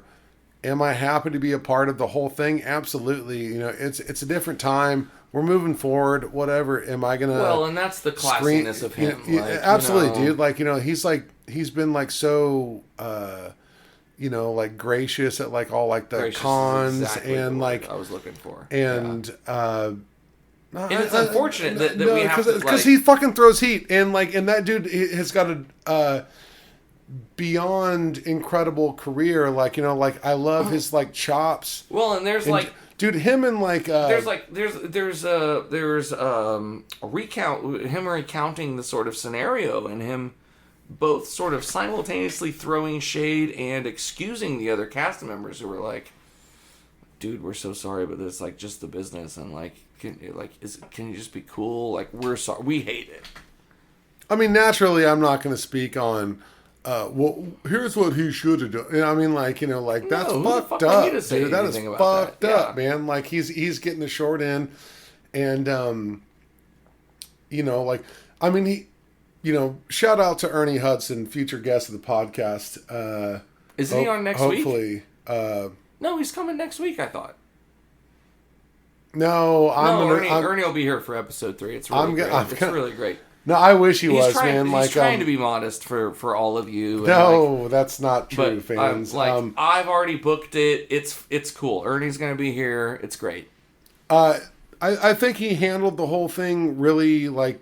It was really classy. Fucking classy. It was classy. The way, like, you know, it was like... classy while also he not also laying loves... down. Like, exactly. He also loves the franchise. He loves the franchise. Yeah. Like, he... you know, for all of the things that 2 did wrong, like right off the beginning, they incorporate him a lot more. Oh hell yeah, dude! Like doing the. However, it's weird. It's weird that he doesn't have a mustache in 2. We'll talk about that in future podcasts. Never considered any of that. Really? Yeah. He doesn't have a mustache in 2. No, I understand. I believe you, and I know this. It's weird. Anyway, as a kid, it never made a difference to me. Anyway, we've got like 16 minutes left, so I'm not going to make it that long. Okay, this has been Tharp in 30. Shout out to future guest Chase Thorne, and I'm sorry, fans. Can we please just finish this, Chase? Do you got 16 minutes? Okay. So, in my notes, all I have written down is sexy altar. So now... So again, back in the day on VHS and CRTs, she looked a lot more naked. You're talking about Gozer. Yeah. No. Now, I'm talking about the Keymaster and the Gatekeeper. Right. They're on their sexy altars. I remember, again, getting into my teenage years and then realizing the analogy of those two terms. Yes, You know? indeed. I'm like, oh, it's like a pee and a VJ. Those phrases are not Oh, sanctioned by this podcast. Oh, That's a Chase Thorne thing. yeah. Oh, okay. I wasn't supposed to talk about the genitals and the ejaculation and stuff because you warned me earlier that we weren't going to go into all of that kind of stuff, right? Right.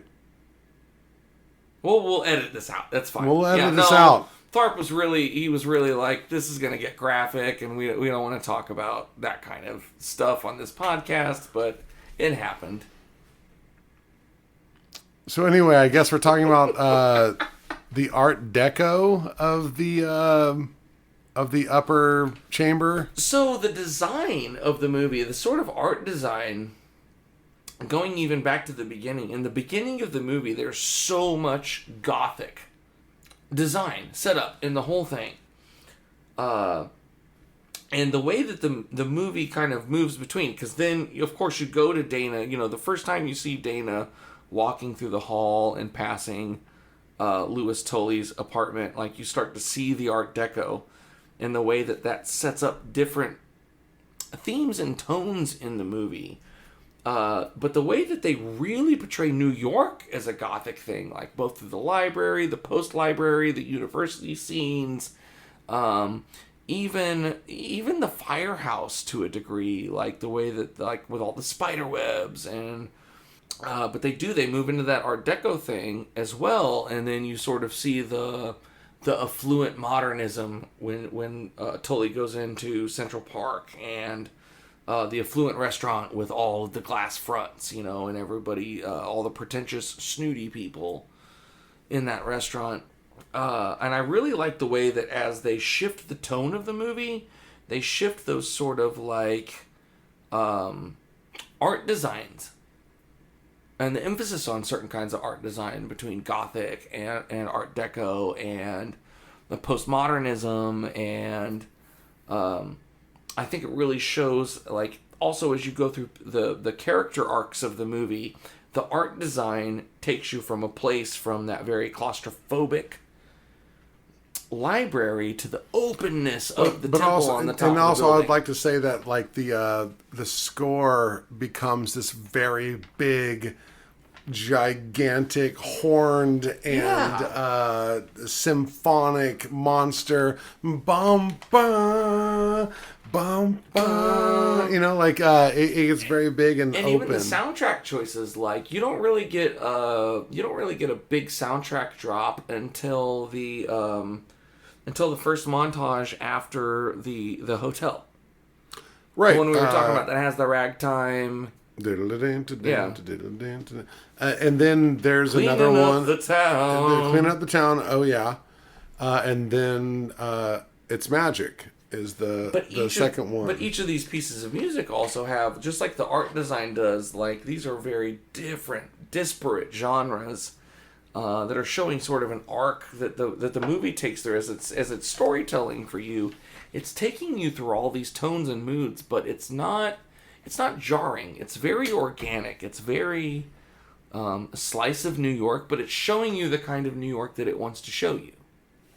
And that's what's great about setting a story in New York, is that you can portray New York in all of these different kinds of ways, whether it's Gothic or postmodern or Art Deco or I don't even know where to quite go beyond that, but the movie does a really good job of hitting all of those things, not making it in your face, but really... exactly. I don't think they're trying to slam that in your face. I think that's just like a natural... But I think they're particular choices that were... They're very particular art design choices that were made. Right. Oh, of course. It's not accidental that all of this is happening. But then once we, get to the top of this, the mystery is solved kind of thing. It's Dana's apartment was the door, the literal door. What was the architect's name? Ivor Shandor. And also part of that lore that goes in the video game. It goes in all that fucking Ivor Shandor lore. Ivor Shandor lore. And, apparently he loved to do unnecessary surgeries. And, rituals that were designed to bring about the end of the world. Indeed. But then it has a bunch of great bits where it's like, oh, where do these stairs go up? They go up. They're great. I mean, tell me when we're on the 19th floor. Yeah, I'm so gonna much of throw that's up. ad-libbed. Now, that shot with the matte painting. Yeah, it's great. Oh, it's fucking great, man. Dude, it's like this Escher moment. Yeah, like, it's really good. Like, oh, that's a matte painting. Isn't that an incredible matte painting? Yeah. Jesus Christ. I mean, and obviously, as a kid, I'm like, fuck no, until like dude. 1999. Right, yeah. As a kid, I'm like, oh, shit, I wouldn't want to do that. And again, that's where, like, some of the HD and Blu-ray and some of that we have now is almost to a detriment because... It makes it look worse. In old resolutions, that looked great. Yeah, it looks pretty shoddy these days. But whatever. I mean, that matte painting holds up pretty well. The perspective is so good, and the detail is so good. You can tell it's a matte painting, but it doesn't pull you out of the immersion. Sure, indeed. So anyway, we make it up there, and we're gonna fight Gozer, the Gozerian, The Traveler, the Destructor. The Destructor. All the Marshmallow Man shit is the shit. It looks fucking great. Yes. So another one of the deleted scenes that I caught was when his hat falls down. I hate it. Flows down. Well, I liked the idea of it. No, but it's not made of marshmallow. Like I've seen it. I'm like, that doesn't make any. It's like, a continuity error. Well, and it doesn't have to be made of marshmallow because maybe Stay Puft the Marshmallow Man doesn't have a marshmallow hat just because he's made of marshmallow and it matches him. But it doesn't work. Okay, like, it didn't work. It was cool to see the deleted scene. It was cool to see it. I remember when I. But again, it was a wise choice to cut it. Absolutely, because it didn't work. It breaks that immersion of all of the. Yes. However, what also breaks the immersion is that that's obviously all shaving cream. Oh no, but as a child, as a consumer of this movie, I was like, shave when I was a child. I didn't see shit. I was like, that seems like marshmallow goo to me. I always felt like it didn't look right. Not to mention the fact that like the miniatures are incredibly good. Like, so you've got the Marshmallow Man walking around, and then you see like cutaway versions of it, 40 years later, of like people operating him underneath, and I'm like, holy shit, that looks incredible. I'm like, I thought that was some other thing, like they're doing work there. Those miniatures are crazy good. And what's, like what that movie did is like your two big ghost antagonists are Slimer and the Stay Puft Marshmallow Man. Well, I don't know about, I think Gozer, the Gozerian would be pretty... Like, as far as, like, iconic, marketable... Of course. By the way, she's terrifying. Played by Slavica Jovan. Who did what else? She was a Russian gymnast. Shout out to Russian gymnasts. They're good at stuff. No shade. Well, I don't know. This is an 84, though. I mean, 84 is crazy. I mean, do you remember the Cold War? I mean, vaguely. I was like this big. You can't see my fingers on the audio, but like they're really squeezed together very. Well, very I'm small. sure she was lovely, even though she was terrifying. Well, hold on a second, real quick. The Russians, kind of like punked out of the '84 Olympics. But anyway, they punked out of this year's Olympics too. There's nothing worse than a Russian Olympic team. Shout out to future guest. Yeah. The Russian Vladimir Putin. Okay, he's already actually hacked into this podcast. I don't know if you know that, but most of my as we're doing it live, directed from him, basically. But meanwhile, yes, this is terrifying. Like it's it's kind of a bizarre, weird shot, like the whole thing, then, it comes back as the Marshmallow Man, like, which is just so fucking funny. Raymond Stance's face just going. It just popped in there. It just popped in there. What, Ray? But like him after he already knows it happened and it's crushing the city and just the kind of like his face is on the rooftop though with all those are columns. just great. And, like, as a kid, I just wanted to play on that set. Yeah, for sure. More than anything. For sure. Like, and my friend Danny Gammon and I, who was my childhood friend growing up, and we had, like, between us, like, a couple of proton pack toys and the trap and a PKE meter. And, like, we'd go off the rails playing Does that Ghostbusters. stand for psychokinetic energy meter? Psychokinetic energy. Okay, yeah, go ahead. Absolutely. Go ahead. Shout out to Danny Gammon and shout out to psychokinetic energy. Yeah. Both of them helped me learn to play guitar, which is totally relevant to this podcast. Anyway, continue. Then let's cross the streams. Cross the stream. I thought you said crossing the streams was bad. You said crossing the streams was bad. I'm in for it. Like, it's one of those, like, kind of like plot devices that's just like, we got nothing. Let's just break the logic and do the thing. Going back to lifelong quotes, this was not one that I did as a child, but like as an ornery, chaotic 20-something adult, which again was a long time ago. I love this plan. I'm a fan of this plan. Like, no, but that's how many times have we said that to each other when one of us has I'm a fan of this plan. When one of us has suggested an absolutely awful course of action. I've been in bands with you / groups of friends with you. This has happened many times. Parties where we're I'm a fan of this plan. Hey, here's this really bad idea we could do right now. I'm a fan of this plan. I'm a fan of this plan.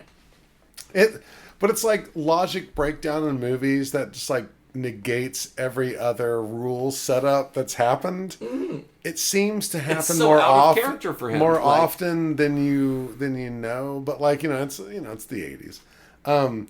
Now, when they do this, the model blow up, like explosion, is fucking so dope. It's so good. It's so good. As a child, and even as an adult yesterday, I'm like, holy shit, that is perfect. The only thing that's like, so before the model blow up is the face explosion of the Marshmallow Man. Of the Marshmallow Man, and then looks fucking great, dude. Looks great.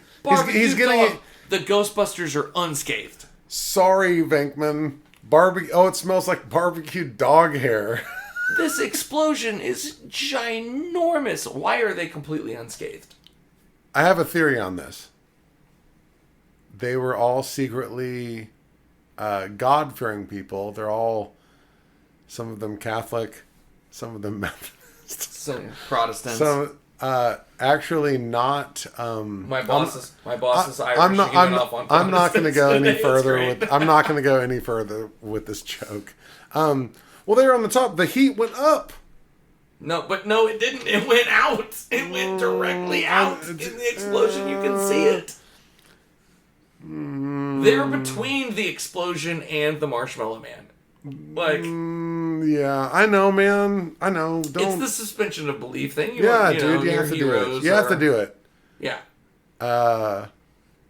Speaking of suspensions of disbelief, shout out to future guest Chase Thorne on the next episode of Ghostbusters Tharp and 30. Oh my god. Well, I want to revisit this maybe this exact topic in a year, and we won't go through the scene by scenes or whatever, but like I did. God, I hope not. We both talked about this in advance, and we did our fair preparations, and as I got into my preparations, there wasn't enough time where like I was like, oh, there's a rabbit hole I could really go down. And I think if we revisit this episode in a year, like I could really go down some rabbit holes that we didn't even travel down. Shout out to future podcast Tharp and Rabbit Hole. Yeah, Rabbit Holes in 30s, 1 year anniversary. Well, hold on. Before we get there, let's just wrap up this movie. Love the montage at the end of the shaking the hands, kissing the babies. So I had a Mandela effect moment watching it last night, where when they break Dana out of the dog, I remember her saying, "Oh, Venkman. Oh, Venkman."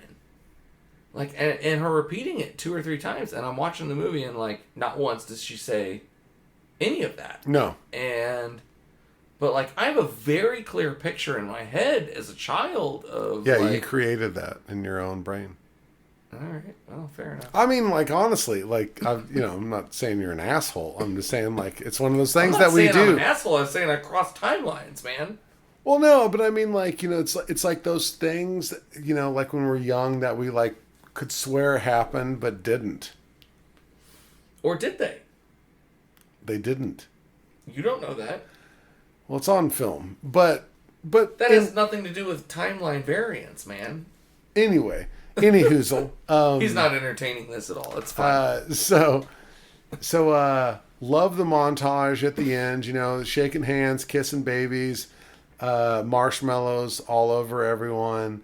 I'm sorry, you said doing what with hands and babies? Shaking hands, kissing babies. Yeah, that's the right order. That's right. I mix those up and Louis Tully, just like, oh shit, what happened? What am I doing? Oh my goodness, I was a tax attorney. They make a reference to the 1907. No, the 1984 cross rip.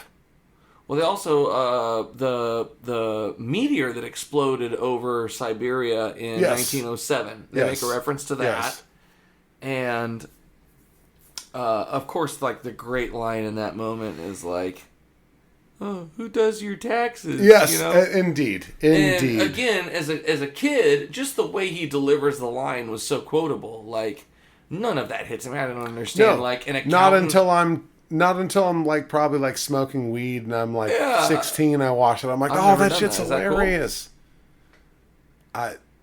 No. Oh yeah, that's bad. Kids, don't do that. No, do not smoke weed. And No. I smoked weed one time when I watched Ghostbusters, and that's it. Oh yeah, and it was like and I was like scared straight. And then I don't do it anymore. Yeah.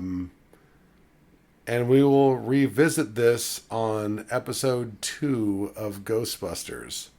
Starring my very friend. This was episode 2. My very friend. My very good friend. No, this is episode... No, they're not sequential. No, this is episode 2, though. Right? No, this is episode 1 of Ghostbusters. No, but it's the second episode of Tharp and 30. They're not sequential. Oh. So this one's first, then. Well, tune in and see.